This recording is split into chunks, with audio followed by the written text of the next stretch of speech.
Today I'm going to share with you the Mahabharata for South Asia. So Mahabharata is the real history for South Asia. All the South Asian countries are connected to each other through the common history of Mahabharata. Most of the times the invaders to India, like Muslims, people who follow Islam, uh, Christianity through British Empire, they have been invaders to South Asia. And but the real identity, if you look at the DNA for all South Asians, whether they are Muslims or Christians or Hindus, Buddhists, they're all connected together. Sikh, all these different faiths we have from South Asia. And South Asia is actually the cradle of humanity. You can see the world's largest faiths like Hinduism, Buddhism, they all originated from South Asia. And they are the most they have the most commonsensical, intelligent, and peaceful coexistence ever in the world history. Uh, the outsiders such as Islam and Christianity, they are the ones who plundered in mostly South Asia. But if you look at the internally, there used to be fights, but not looting, not raping of women, nothing like that. It used to be fight between kings over lands, but never there was a plunder or loot. So Mahabharat, why I'm going to Mahabharat is one of my favorite books, and it teaches you history of the land through its sages. Through Mahabharat, you learn wisdom, you learn etiquettes, you learn manners, you have culture, and Mahabharat also speaks to you how to live your life better every day. So Mahabharata I've been using for my own business as well. I've been using for educating my children, and it is a very big unifying force. The Mahabharata will bring into perspective the original history of this entire planet Earth. Who were the original kings before all the new faiths came up? Christianity, Islam, Judaism. These are all newer faiths as compared to Hinduism. So Mahabharata spans over the entire Asia, you can say, goes to Europe, goes to Americas, and strictly as per the texts. So my attempt is to present Mahabharata for South Asia. So how Mahabharata is useful to you, you need to see that for yourself. Like for example, Mahabharata speaks about kings and historical references to places which are even today existing. The names may have changed. Due to the Islamic conquest of India, the Hindus were forced to convert into Muslims, and so names have changed. Like it has become Pakistan, it has become Bangladesh, or it has become Afghanistan or Iran, but or Iraq also, because the Pandu's second queen was from Madhya Pradesh, which is most today's Iraq.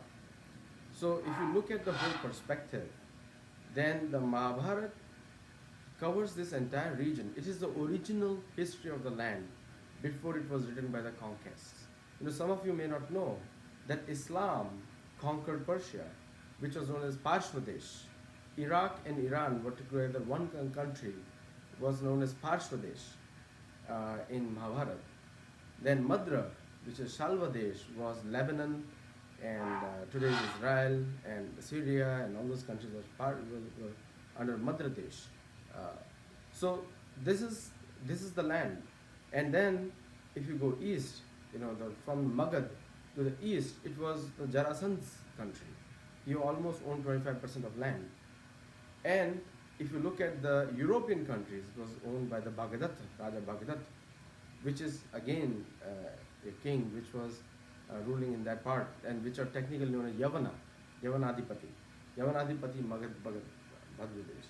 So we have all this history written over there. And if you calculate chronologically, then you'll come to know that Mahabharata gives you a perspective of interconnectedness. Why the Middle Eastern people, if you remove their religion, Islam, but they're culturally very similar to Hindus, very similar. Hinduism is the oldest faith on the planet. Everybody knows that, everyone accepts that. But why Iranians and Iraqis and Egyptians, they're all very similar to Hindus. Even the South Americans, very similar to Hindus. If you remove their religion, like Islam you remove or Christianity you remove what they follow, they're just like Hindus are the people of the land. And the artificial impositions on their minds through these faiths, acquired faiths, have made them have caused them some kind of identity crisis. Because you can see that not a single land which was conquered by Islam is peaceful today. Because culturally they are different. Culturally they are like Hindus. But faith has been imposed on them.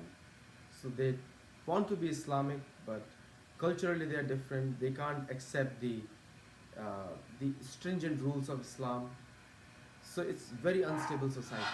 The society inherently is unstable because they lack the identity. So with this series of mine, Mahabharata series, I want to reconnect their identities to Mahabharata. The Mahabharata is one unifying force for the entire world. Because the history, Vyasdev says, the history that doesn't have connection with Mahabharata is fake. And nowadays we talk about fake news. So here we talk about fake history. A lot of history has been made up. A lot of religious books have been written by man. A man cannot write religious books. Religious book, dharmam tu sakshat bhagavad pranitam. The religious books have to come from God Himself. And Vedas through Vyasdev is that kind of book. So we have to now come back to our roots in this information age, come back to the roots by connecting ourselves, reconnecting ourselves to Mahabharata. What Mahabharata will teach you is, number one, gives you an identity, gives you a connection with God in person, and also it brings you culture, which everybody wants. So stay tuned for my next part, where I'm going to cover the first and the second chapters of Mahabharata, and it will be purely from historical account, so that you and I can learn.